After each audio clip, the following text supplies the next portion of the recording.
Good morning વિદ્યાર્થી મિત્રો. ફિઝિક્સના અંદર અગાઉના લેક્ચરની અંદર કયા કયા એકમો છે, મૂળભૂત રાશિ કઈ, સાધિત રાશિ કઈ, એના સંદર્ભમાં ચોક્કસ કઈ રીતે લખી શકાય જે આપણે જોયું હતું. આજે જે વાત કરવી છે તે દ્રષ્ટિ સ્થાન ભેદની રીત વિશે થોડુંક સમજાવવું છે મારે. શબ્દ છે દ્રષ્ટિ સ્થાન ભેદ.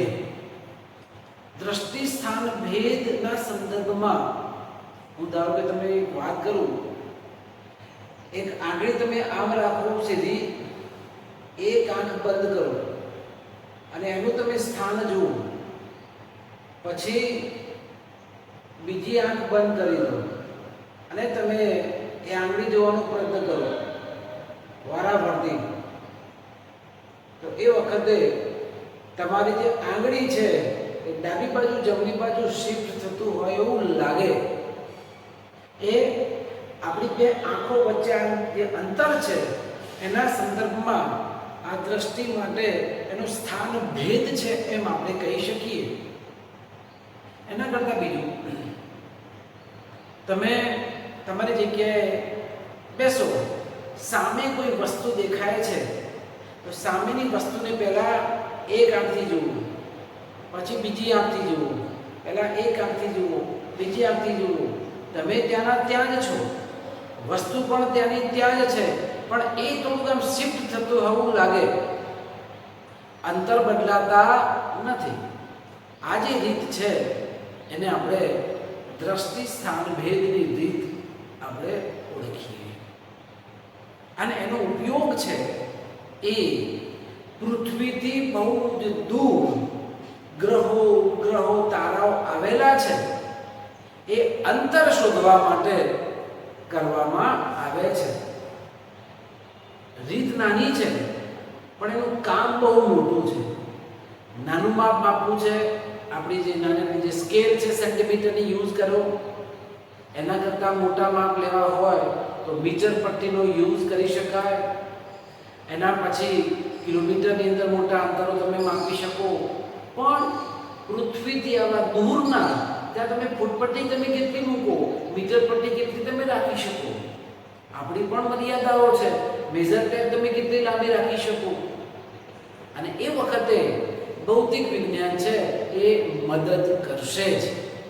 અને એ માટે આવી તમે જુઓ કે બે ગ્રહો વચ્ચેનું અંતર, પૃથ્વી અને ચંદ્ર વચ્ચેનું અંતર, પૃથ્વી અને મંગળ વચ્ચેનું અંતર, હમણાં આપણો પેલા સૂર્યગ્રહણ થયું, ચોક્કસ અંતરનો ખ્યાલ આવે કે ભાઈ કેવા પ્રકારનું ગ્રહણ થવાનું છે, કંકણાકાર છે તો ત્યાં કેટલું નજીક જશે. આ બધું બેઠા બેઠા થોડી આપણને ખબર પડે. 68 તો હતો જ નહીં ને. ચોક્કસ છે, ભૌતિક વિજ્ઞાન છે ચોક્કસ માહિતી લઈને જ આવે છે કે ક્યારે શું થવાનું છે, ક્યારે ગ્રહણ થવાનું છે, ચંદ્રગ્રહણ ક્યારે છે, સૂર્યગ્રહણ ક્યારે છે, બરાબર, કેવા પ્રકારનું છે, કયા કયા દેશોમાં દેખાશે. અમુક દેશોમાં દેખાય, અમુક દેશોમાં અમુક ગ્રહણ નથી દેખાતું. ક્યાંક વહેલા દેખાય, ક્યાંક મોડા દેખાય. આ બધામાં આપણું જે ફિઝિક્સ છે એ મદદ કરે જ છે. હવે અહીંયા દ્રષ્ટિ સ્થાનથી ખબર પડી ગઈ ને, આપણી આંખોથી વસ્તુનું જે મૂવમેન્ટ થાય છે તે આ રીતનો ઉપયોગ કરીને પૃથ્વીથી કોઈ દૂરના કોઈ ગ્રહ વચ્ચેનું અંતર જો શોધવું છે તો એના માટે તમે જો કે અહીંયા આ પૃથ્વી ઉપર બે સ્થાન દર્શાવે છે, સ્થાન A, સ્થાન B. અને આ બંને વચ્ચેનું અંતર સ્મોલ b છે. ધારો કે પૃથ્વી ઉપર બે સ્થાન છે અને એ બંને વચ્ચેનું અંતર સ્મોલ b છે. અને ત્યાંથી અહીંયા કોઈ S ગ્રહ છે, એ અંતર કેટલું છે એ અંતર આપણે શોધવું છે. ધારો કે એ અંતર છે એ કેપિટલ D છે. અવલોકન એટલે કે પૃથ્વીથી કોઈ ઉપગ્રહ વચ્ચેનું અંતર કેપિટલ ડી છે, બે સ્થાનો વચ્ચેનું અંતર સ્મોલ બી છે. આ વખતે આપણે જ્યારે અંતર માપવું છે પૃથ્વીથી કોઈ ગ્રહનું, ત્યારે બંને અવલોકન સ્થાનોથી એક જ સાથે અહીંયા અવલોકન કરવામાં આવે. સમજો, અહીંયા કોઈ અહીંથી અવલોકન કરે, કોઈ અહીંથી અવલોકન કરે, તો એ વખતે અહીંયા કોઈ ચોક્કસ ખૂણો મળે. તો તમે જો અહીંયા ખૂણો મળે છે, થીટા જેટલો ખૂણો મળે છે. એ સંદર્ભમાં અંતર કેવું છે? બહુ જ મોટું છે. નાના અંતરો માટે ખૂણાનો ભેદ હોઈ શકે વધારે નોટિસેબલ, પણ બહુ દૂર માટે આ ખૂણો છે ને બહુ જ નાનો લાગે. તમે આવડો મોટો સૂર્ય છે, આમ જો કે આમ જો, એ ફેરફાર પડે? લગભગ ખૂણો નજીવો લાગે તમને, પણ સૂર્ય કેવડો મોટો છે. આવડી મોટી પૃથ્વીના સંદર્ભમાં સૂર્ય તો કેટલાય હજારો ગણો મોટો છે, છતાં આપણું મૂવમેન્ટ કેટલી થાય છે? થોડીક જ.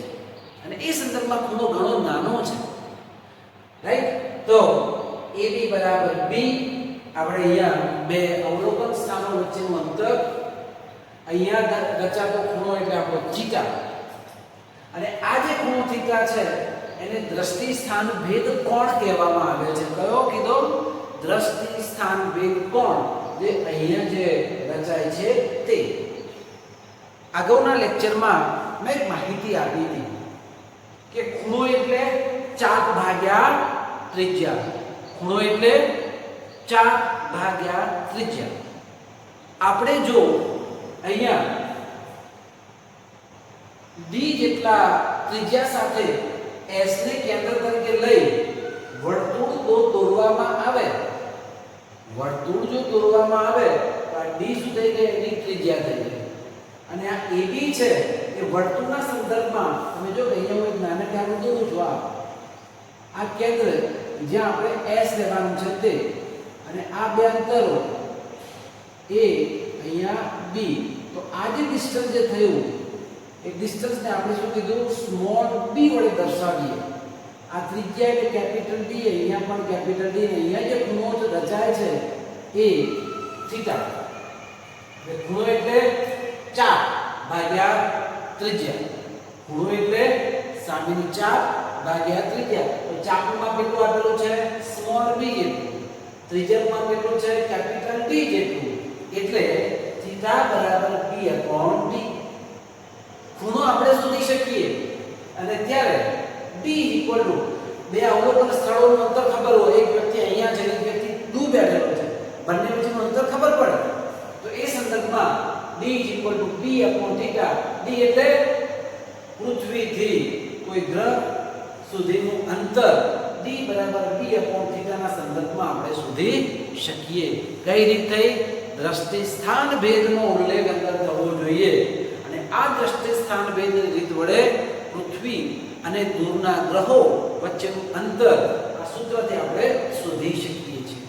તમને ખ્યાલ હોય તો પેલા રોડ બનાવે છે ને, ત્યારે અમુક ને પેલા ટ્રીપોઇડ ટાઈપ લઈને બેઠા હોય તો આમ જોઈ જતા હોય સરફેસ વાળું ને બધામાં કેટલા એંગલે શું છે ને કેટલું અંતર ને, રાઈટ? એવું જ અહીંયા આપણે ખૂણો છે એ ખૂણો થીટા શોધી શકતા હોઈએ. આ તો મળી જવાય વાંધો એમને. અને એ સંદર્ભમાં પૃથ્વીથી ગ્રહ વચ્ચેનું અંતર છે એ દ્રષ્ટિ સ્થાન ભેદની રીતથી આપણે શોધી શકીએ છીએ. આ રીતનો ઉપયોગ કરીને કોઈ ગ્રહ છે એનો વ્યાસ શોધવો હોય તો વ્યાસ પણ શોધી શકીએ. આ જે સૂત્ર છે વ્યાસ ના સંદર્ભમાં અહીંયા થીટાને કરતા કરો તો થીટા બરાબર b upon d, b ને કરતા કરો તો થીટા ઇન્ટુ d ના સ્વરૂપમાં આપણે લખી શકીએ. બીજી બાબત, એક કન્વર્ઝેશન રૂપાંતરનો આપણે યાદ રાખવાના છે. કેમ કે ખૂણો છે એને રેડિયનમાં ફેરવવું પડશે. તો 1 અંશ, આને શું કહેવાય? 1 અંશ એટલે 60 મિનિટ, 60 કળા પણ કહી શકાય. તો 1 અંશ એટલે 60 મિનિટ. 1 ડિગ્રી એટલે 60 મિનિટ. ખબર છે ને? હવે 1 મિનિટ, મિનિટ એટલે એક જ ડેશ કરવાનું છે તમારે. 1 મિનિટ એટલે 60 સેકન્ડ. સેકન્ડ માટે ડબલ ડેશ કરવાના. સમજો? આ ડિગ્રી માટે છે. એક ડેશ કરો એ મિનિટ માટે છે. ડબલ ડેશ કરો એટલે સેકન્ડ માટે છે. ક્યારે પણ ધારો કે લખેલું હોય કે 28 આવું કર્યું હોય તો આનું માટે શું થાય? 28 સેકન્ડ જ છે. શું છે? 28 સેકન્ડ. ધારો કે અહીંયા 15 આવું કરેલું છે એનો મતલબ એ થાય કે 15 મિનિટ જ છે. ખ્યાલ આવ્યો? ડિગ્રી તો તમને ખ્યાલ આવશે કે ભાઈ અહીંયા 17 ડિગ્રી છે તો ડિગ્રી આ રીતે. તો 17 ડિગ્રી 28 સેકન્ડ 15 મિનિટ. હવે અહીંયા એક વર્તુળ ધારો કે દોરવામાં આવે. જો અહીંથી ચાલુ કરો. આ ડિસ્ટન્સ એટલે π/2, પછી π 3π/2 અને છેલ્લે આવે 2π. રિપીટ. અહીંથી ચાલુ કરીએ આ π અને પાછું 2π. આખું એક ચક્કર મારો એટલે કેટલું મળે? 2π રેડિયનમાં રૂપાંતર થઈ જાય. ઓકે, અહીંયા ખૂણો તમે જુઓ આ 90 અને 90 ટોટલ કેટલો થયો? આખું ફરીને ત્યાં આપણે 360 ડિગ્રી કહેવામાં કહેવાય. તો 360 ડિગ્રી બરાબર 2π. અડધું કરી નાખીએ 180 ડિગ્રી એટલે π. તો 1 ડિગ્રી એટલે 180 છેદમાં લઈ જવાના. હા, 180 છેદમાં. તો 1 ડિગ્રી એટલે π/180 રેડિયન. આ મેઇન સૂત્ર આપણું આ છે. આગળ ઉપર જ્યારે ભણીશું ને ત્યારે અંશને રેડિયનમાં ફેરવવામાં આવશે અને એની કિંમત મૂકવાની આવે. ત્યારે યાદ રાખવાનું π/180 વડે આપણે ગુણવાના. ધારો કે અહીંયા જે 17 ડિગ્રી છે રેડિયનમાં ફેરવો તો 17 ગુણ્યા π/180. બરાબર? 17 ગુણ્યા π/180 જવાબ આપણો આવશે રેડિયન. એટલે અહીંયા 3.14 ને 180 તમે કરો તો લગભગ કિંમત 1 ડિગ્રી એટલે 1.745 ગુણ્યા 10⁻² રેડિયન મળે. બીજું, હવે 1 અંશ એટલે 60 મિનિટ. 1 અંશ એટલે 60 મિનિટ. એટલે 60 મિનિટ એટલે આ તો કિંમત એની જ રહેવાની. તો 1 મિનિટ એટલે 60 છે અને છેદમાં અહીંયા આ બાજુ લઈ જાઓ. તો 1 મિનિટ બરાબર 1.745 ગુણ્યા 10⁻² છેદમાં 60. સાદુરૂપ આપો, ભાગાકાર કરો લગભગ 2.91 ગુણ્યા 10⁻⁴ રેડિયન મળે. એટલે અહીંયા સંબંધ તમે જુઓ. 1 મિનિટ એટલે કેટલા રેડિયન? તો 1 મિનિટ એટલે 2.91 ગુણ્યા 10⁻⁴ રેડિયન. ઓકે, 1 ડિગ્રી એટલે કેટલા રેડિયન? 1 ડિગ્રી એટલે π/180 લખો તો પણ ચાલે, અથવા 1 ડિગ્રી એટલે 1.745 માં 10⁻² લખો તો પણ ચાલે. ચાલો, હવે 1 મિનિટ એટલે 60 સેકન્ડ થાય. તો 1 મિનિટની જગ્યાએ શું લખ્યું? 60 સેકન્ડ. તો અહીંયા મૂલ્ય તો 1 મિનિટ પહેલા લખીએ, 60 વડે ભાગી દો પાછળ. તો 1 સેકન્ડ 2.91 ભાગ્યા 60 10⁻⁴ સાદુરૂપ આપો તો લગભગ તો 4.85 અને 10⁻⁶ રેડિયન મળે. પરીક્ષામાં એમસીક્યુ સ્વરૂપમાં પૂછાઈ શકાય. યાદ રાખો કે 1 સેકન્ડ બરાબર કેટલા રેડિયન? તો આવું થોડી રફમાં થોડી કેલ્ક્યુલેશન તમારે કરી દેવાનું. પણ યાદ કેવું રાખવાનું છે? 1 ડિગ્રી બરાબર 60 મિનિટ. 1 મિનિટ એટલે 60 સેકન્ડ. હવે ડાયરેક્ટ સેકન્ડમાં લઈ લો તો 1 ડિગ્રી બરાબર 60 ગુણ્યા 60 કેટલી સેકન્ડ થાય? 3600 સેકન્ડ થાય. 1 ડિગ્રી એટલે 3600 સેકન્ડ. ખ્યાલ આવ્યો? આપણે રૂપાંતરનો ધારો કે કરતા હોઈએ તો 1 ડિગ્રી એટલે π/180 રેડિયન. 1 અંશ બરાબર 1.74 × 10⁻² રેડિયન. 1 મિનિટ એટલે 2.91 × 10⁻⁴ રેડિયન. 1 સેકન્ડ એટલે 4.85 × 10⁻⁴ રેડિયન. આવા ફેરફારો સાથે હવે પછી દાખલાઓમાં કઈ રીતે ઉપયોગ કરવામાં આવશે એ આપણે જોઈશું. બે વસ્તુ આપણે ખાસ ધ્યાનમાં રાખવાની છે.